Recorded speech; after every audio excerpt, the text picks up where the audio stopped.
kitchen helper ever. Look at that smile on your face today. My goodness. Did you miss us last week? Last week we were in Virginia and I had plans to do a cooking video with everybody. That never happens. So we're back and we're doing another video, and Jamie and I needed dinner, so we're gonna make some dinner. We are gonna make some lemony chicken orzo. This is gonna be amazing. I can already smell the lemon zest from the zest that Jamie just did for me. This is gonna be really good. It's really easy. It's a one-pan dish. I love one-pan dishes. Well, I mean, besides the other things I put out here, but basically it's one-pan dish, which makes it easy. This is one of those things that a lot of people are like, oh, I'm really bad at cooking. Try this. This is a simple, easy recipe, and you're gonna be really, really happy with it. Let's check in on the other dogs real quick. Second best kitchen helper ever in here watching some hockey. And third best kitchen helper ever knows that I'm at the stove, so she's in her spot. Okay, I'm gonna make some food. I will pay a cheese tax today though, just so you know. So real quick, I'm gonna go over everything that you're gonna need for this recipe. It is also listed in the video description below. You're gonna need about a pound of chicken. I chose to cube my chicken ahead of time. Pro tip, if you take your chicken out of the freezer and let it thaw just a little bit, it is 10 times easier to cut than letting it thaw all the way and then cutting it. Now, you could do it like this. You could cut it into strips to make it fancier. I cubed it because that's what I'm gonna do anyway. You could also use pre-cooked chicken. You could use rotisserie chicken for this if you want. Just put it in at the end, super easy. Anyway, as I said, you're gonna need about a pound of chicken. We're gonna need some olive oil, about 3 tablespoons total. You're gonna need some baby spinach, 5 ounces. I think this is a 6-ounce bag, which means we will be paying a spinach tax as well. You're going to need a 1.5 cups of uncooked orzo. You can use the regular or the wheat kind. You're gonna need 3 cups of chicken broth. I'm using the reduced sodium broth. You don't have to, but you can. You're gonna need one of these, like a medium or a small shallot. I gotta cut that up really fine. You're gonna need some garlic. You can use garlic if you want. I am gonna use regular garlic today, and I'm gonna mince it anywhere between 3 to 6 cloves, depending on how heavy you want your garlic. You're gonna need 1/4 teaspoon of crushed red pepper. You're gonna need a couple of teaspoons of some Italian seasoning and a little bit of salt. 1/2 cup of heavy cream.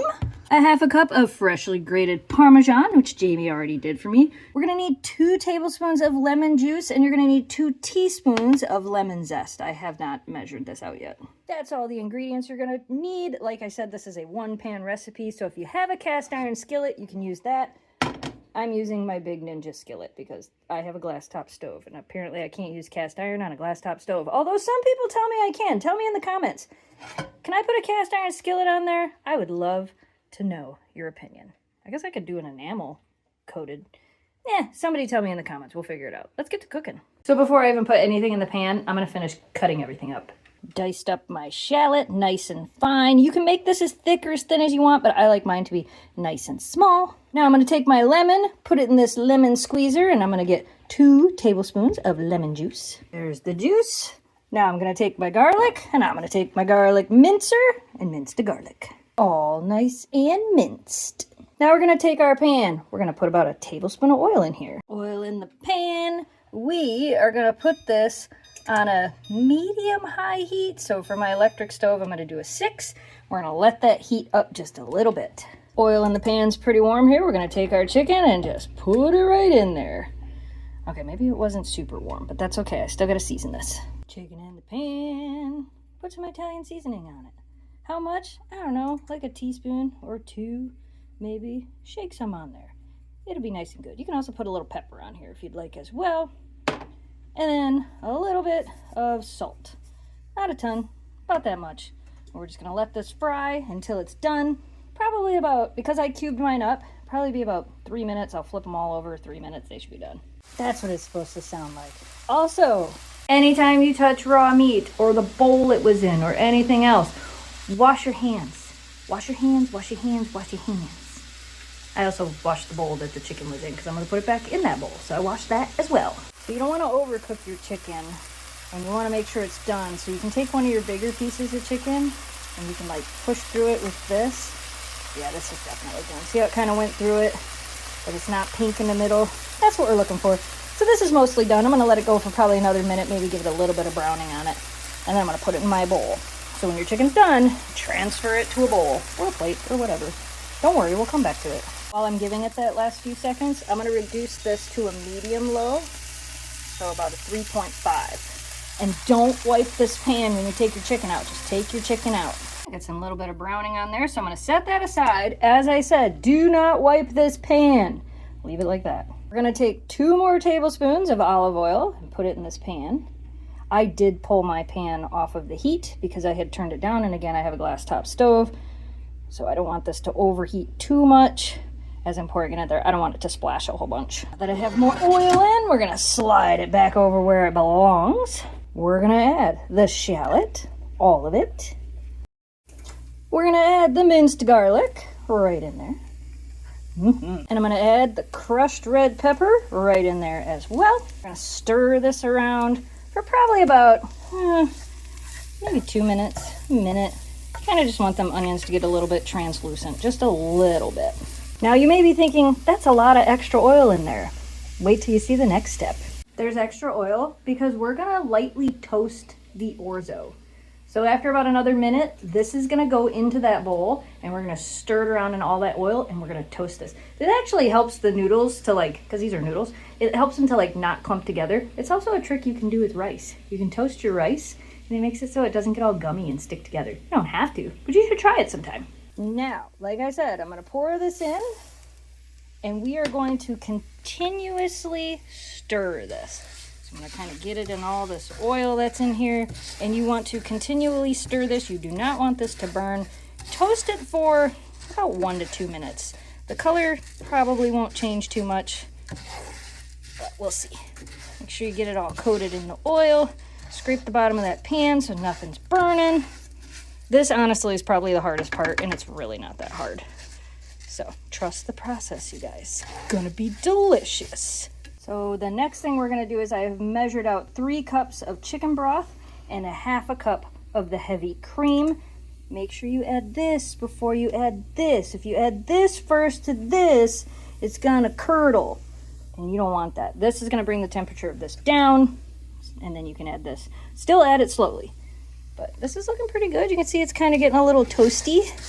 I've been stirring it pretty frequently. I'm probably gonna let it go another minute and then I'll add the other stuff. Okay, you can probably see the difference in the color. So it's definitely lightly toasted. And as I said, now slowly pour in your broth. You don't wanna go too fast because there is oil in this pan. So we wanna go slow. I should probably turn the fan on, but we'll go slow enough. It should be okay. And now, before it heats up too much, we're gonna slowly pour this in. I'm just gonna kind of move it around. Slowly pour it in. And now we're gonna bring this back up to a medium-high heat. So I brought my stove back up to 5.5. We wanna bring this to a simmer, and then we're gonna reduce it, but we wanna maintain just barely a gentle simmer. I'll show you guys as we're going. See how it's just barely starting to simmer? We're gonna go ahead and take our 2 tablespoons of lemon juice, and we're gonna pour that in right now. It's probably gonna take it back down a little bit, so it's gonna take a second for it to simmer again. I'm also gonna go ahead and add the 2 teaspoons of lemon zest to this right now as well. Okay, so we're at a pretty even simmer. You can kind of see it happening everywhere. We're gonna turn this down. I'm gonna turn mine down to a 2.5 because I know how my stove works. So you want it on actually I'm gonna turn it to 2.2. You want it at lower, and you wanna simmer this for about 8 to 10 minutes. Basically, you want that orzo to become tender. So we're kind of doing the noodle boiling part of this right now. While that's happening, you know, don't you? This is washed spinach, but I'm gonna go ahead and wash it and run it through my salad spinner again while that's doing the 10-minute thing, which means it's time for the dogs to get some spinach. Look at this big spinach. Look at it, Memphis. Look, Memphis is like, guys, I love spinach so much. You can have it. That one's yours. Thank you for being patient. I do love spinach. It is one of the few things she actually chews. Oh, gee, there's second best kitchen helper ever. Hello. Would you also like spinach? It's spinach. There you go. I know you like it as well. She's indecisive on whether or not she actually likes it. She just likes it because she eats it, so she'll eat it. Spinach delivery. Hi, ma'am. Would you like a spinach? Yeah? She's like, it's rabbit food. Yeah, you like spinach though, don't you? Don't worry, I won't let them come take it from you. She takes her time eating the spinach. She will eat it though. She does like spinach. There, she's like, I can rip it apart. Okay, I gotta go check my stuff, Kira. I gotta go check my stuff. Simmering away. You can stir it just a little bit as well. I want to make sure nothing's sticking to the bottom. But you can see some of this moisture is already getting sucked into the orzo. And then, of course, because we're simmering it with no lid, some of it's gonna kind of evaporate away.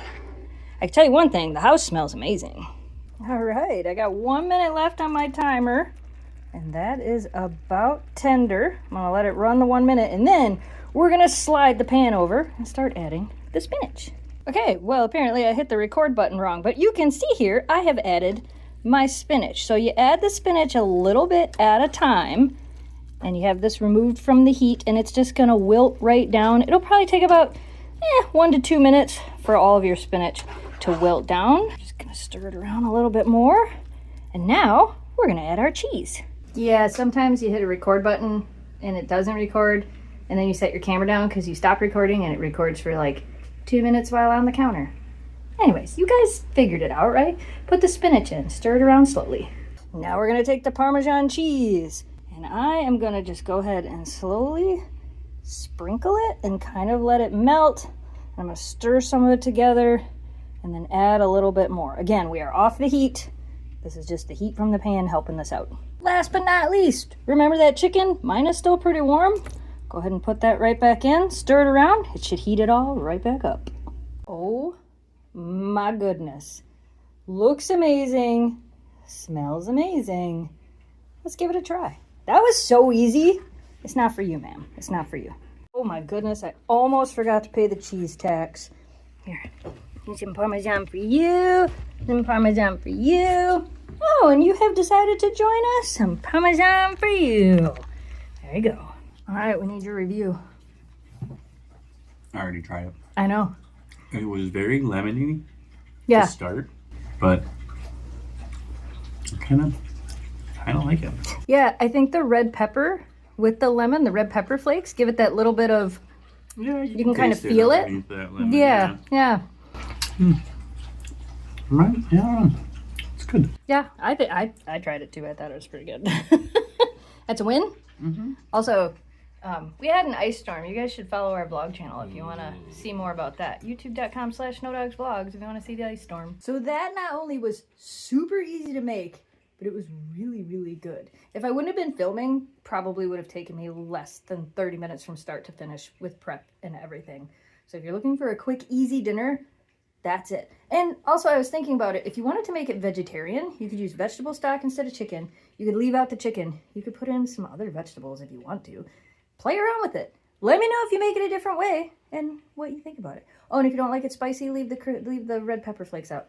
I didn't think it was spicy, but I know some people think like black pepper is spicy. All right, you guys. We hope you enjoyed today's video. As always, thanks so much for watching. Thanks for subscribing. Stay positive, dream big, and we will see you again soon. Goodbye, audience.